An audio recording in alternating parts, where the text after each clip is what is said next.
है कि last lecture में हमने रिफ्लेक्शन ऑफ लाइट जो है उसके बारे में बात की थी कि लाइट का बाउंस बैक कर देना जो है वो रिफ्लेक्शन होता है।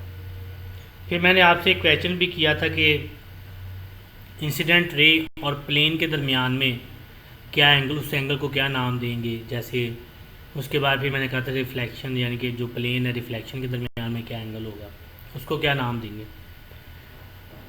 तो एक और क्वेश्चन है वो आपने सोचना है। सोचना कुछ इस तरह है कि आपने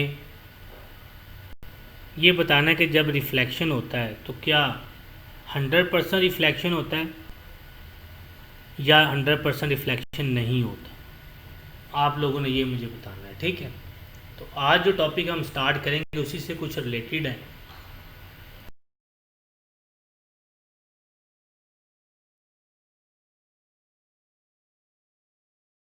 कुछ इस तरह से है कि रिफ्लेक्शन ऑफ लाइट की बात करेंगे और लॉ ऑफ रिफ्लेक्शन की बात करेंगे।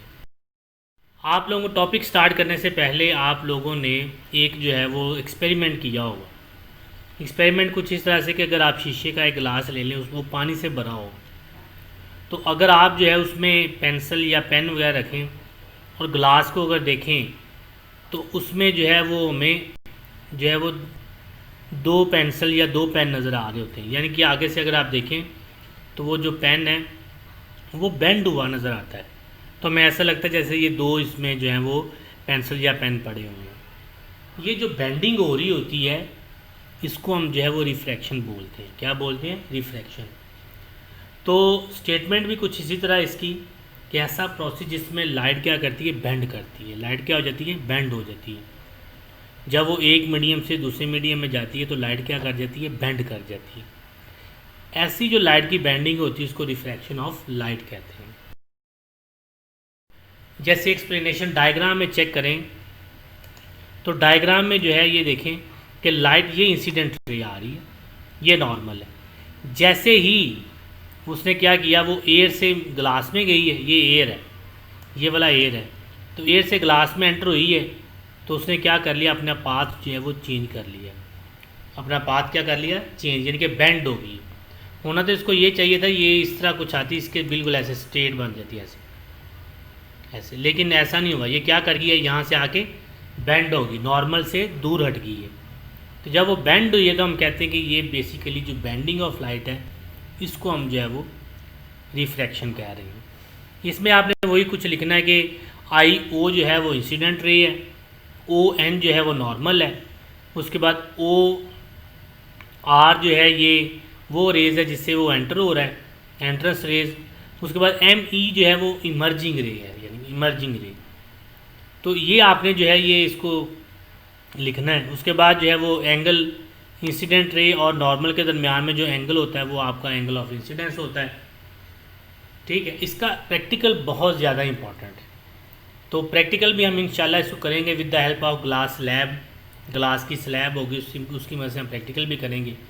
हम फिर इसका जो बेंडिंग एंगल है, मतलब इमर्जेंट एंगल जो होगा, किस एंगल के साथ ये बेंड कर रही है, इसमें हम वो फाइंड करेंगे। तो बड़ा इंपॉर्टेंट क्वेश्चन है, बहुत ज़्यादा इंपॉर्टेंट प्रैक्टिकल भी है। तो इंशाल्लाह जब हम प्रैक्टिकल करेंगे तो आपको ये करवाऊंगा मैं, और लाजमी करना है क्योंकि हर इसमें होता है कि ये लाजमी आ जाता होता है। तो एक्सप्लेनेशन जो है जो डायग्राम में वही है कि आई ओ जो है वो इंसिडेंट रे है। जब वो फॉल करती है ग्लास स्लैब के ऊपर तो उसमें फिर क्या होता है कि वो जो है वो इंसिडेंट रे, यानी कि आई ओ आर इंसिडेंट रे हैं। लेकिन जब वो रिफ्लेक्ट होकर आगे जाती है, एम ई यानी लिखा हुआ है, एम ई जो है वो रिफ्रैक्टेड रे होती है। जब वो ग्लास को छोड़ती है तो बेंड कर जाती है, इस बेंड को हम एम ई कहते हैं। और ये चीज़ ज़हन में रखिएगा, जब वो रिफ्रैक्शन होता है तो लाइट जो होती है जब एक मीडियम से दूसरे मीडियम में पास होती है तो वो नॉर्मल से अवे मूव करती है। नॉर्मल से क्या करती है?